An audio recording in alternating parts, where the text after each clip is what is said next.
Here are 6 different ways that you can find a self-serve dog wash location in your area. And now, after 4 different locations that we found 5 years later, I can tell you the number one thing that you're going to have to figure out is, how do you find the perfect location? As boring as it may seem, driving around is actually a really great way to find a location. The first reason is that you get to know the neighborhood because you are driving around the neighborhood. So you're able to see, what does the general real estate look like? How many dogs are in the location? What is the general foot traffic like? And that's simply from driving around. One of the things I don't like about driving around is that it takes a lot of time. We live in San Diego. I cannot physically drive every neighborhood that is around, and it would take up a ton of time. So from the standpoint of your being able to see the location, get a feel for the neighborhood, I love it for that aspect. But from the standpoint of how much time it actually takes, there's a little bit of a drawback there. We found our first location. It was back in 2019. It was on a corner near San Diego's #1 dog beach. It was actually an old automotive station that was dilapidated, and I thought, hey, maybe we can put 2 machines in a parking lot there. I called the sign that was listed. I didn't receive a call back. Tracked down some email addresses, made some phone calls, trying to find whoever was the individual that handled the real estate. And finally, through an email, I found an individual, and I asked them, I was wondering if we could sublease the parking lot. And they responded back, yes. Then I didn't know what to do, because how much did we want to rent this parking lot for?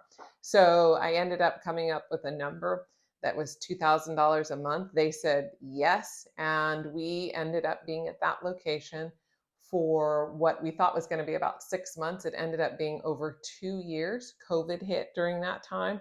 Everything else shut down in the world, and all that individuals could do was walk their dogs on the beach. And after you walked your dogs on the beach, you needed to go wash your dog, and you were able to socially distance and come to our self-serve dog wash location. So that was found, yes, first by driving around and then making subsequent calls and follow-up emails.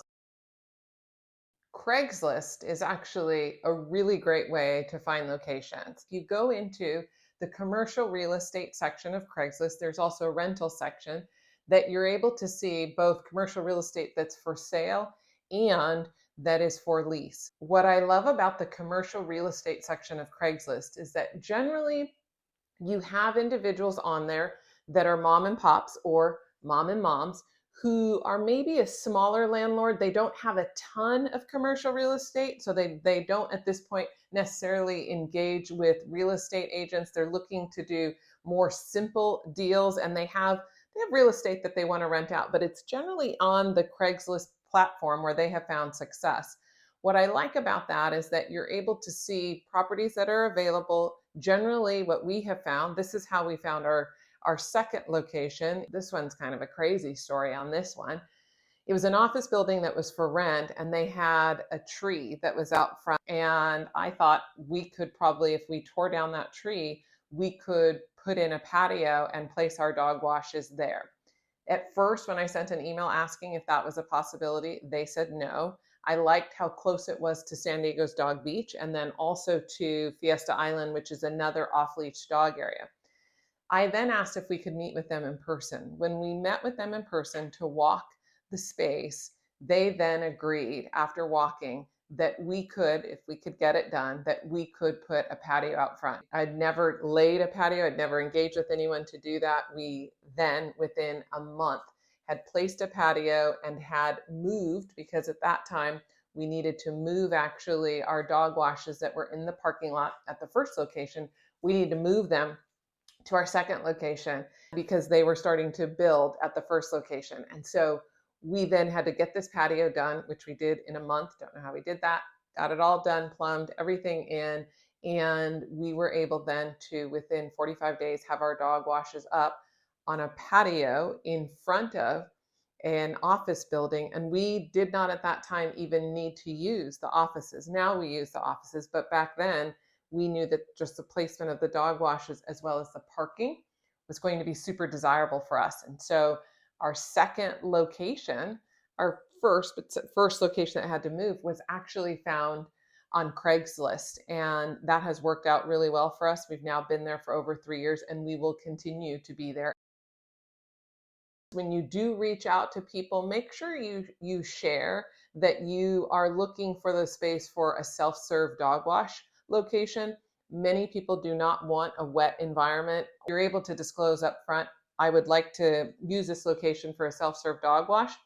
It generally cuts through people pretty quickly because many landlords say, no, not interested, that they want more of a retail environment, that they wouldn't have a wet environment. There's a perception around dogs and what the location would smell like, and they think it's dog grooming. But if you're able to share that up front, that's super helpful. So that's some of the reasons why I like Craigslist. Generally, you're dealing with an individual who owns their own property. They might be managing it themselves. It's a closer transaction. It's less formal with real estate agents on both sides. It's pretty simple, and generally they're a little more lenient with using just a standard commercial real estate lease that you can find online, and there's not a lot of going back and forth and negotiating on things. Searching on Yelp temporarily closed or permanently closed groomers is actually a way that we found our third self-serve dog wash location in Pacific Beach. What I love about this is that it's in a location that already had a groomer in it. So generally the plumbing's going to already be in place. They will have used some sort of dog washing tub. They may not have had self-serve dog wash, but they were using some sort of grooming tub. So the plumbing's already in place. The landlord is already okay with a wet environment. So they generally sometimes they would like for a groomer or a grooming service to go right back into that location because of the goodwill. And the third is the goodwill. At our Pacific Beach location, when I have asked different customers, why or how did you find us?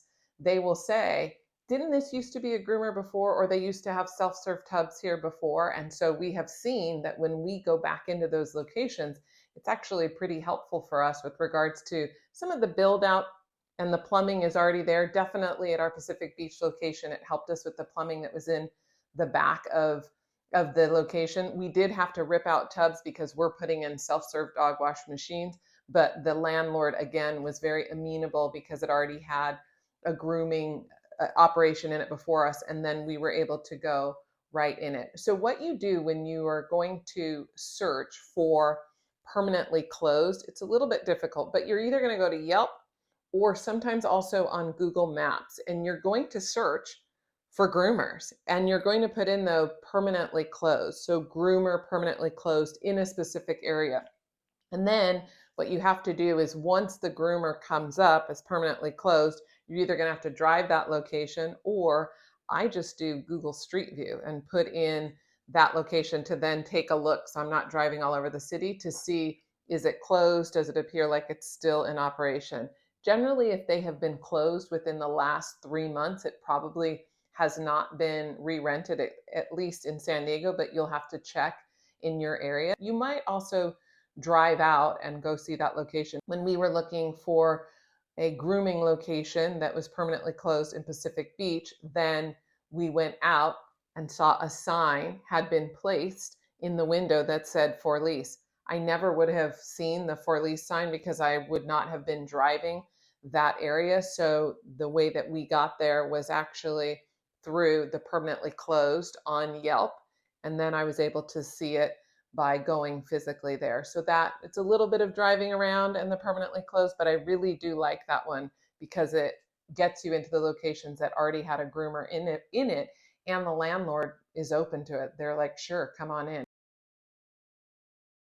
LoopNet is another great way to find a location, and this is actually how we found our fourth location in North Park.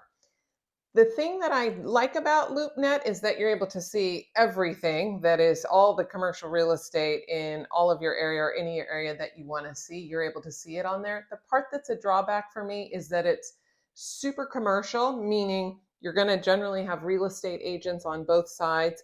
You are going to get into some different negotiations around that space. A lot of people maybe looking at that space. And I've just found it's just very corporate. I'm calling it corporate, but it's very corporate to me because you're going to have to go through the negotiations. The lease might have some different nuances that you have to go back and forth on.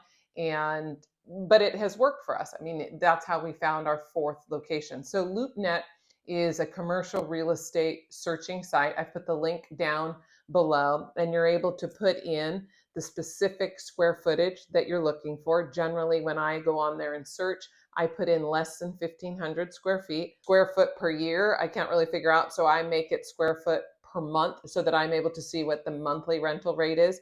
Because the square foot year, I'm like, I don't know how much that is. So I put it into square foot per month, and then I search from there. Then after that, what you want to do is there is the ability to send an inquiry to a real estate broker. You should make the determination if there is a property that you like, whether or not you want to engage your own real estate agent. We did that and have done that on our side. I generally am a fan of having separate representation. It's not something that you have to do. A real estate agent, a commercial real estate agent, can definitely represent both sides.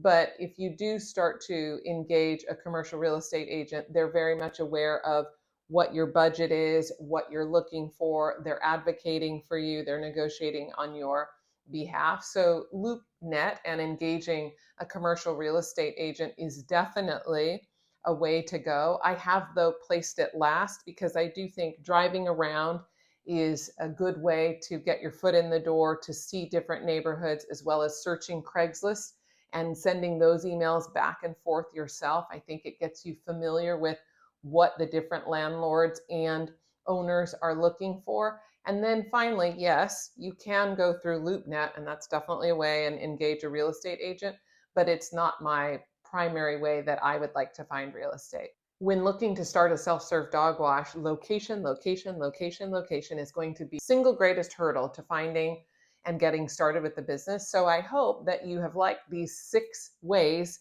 that I have offered up to you, that maybe you can find one of them that will work for you and will get you started on your journey to owning and operating a self-serve dog wash.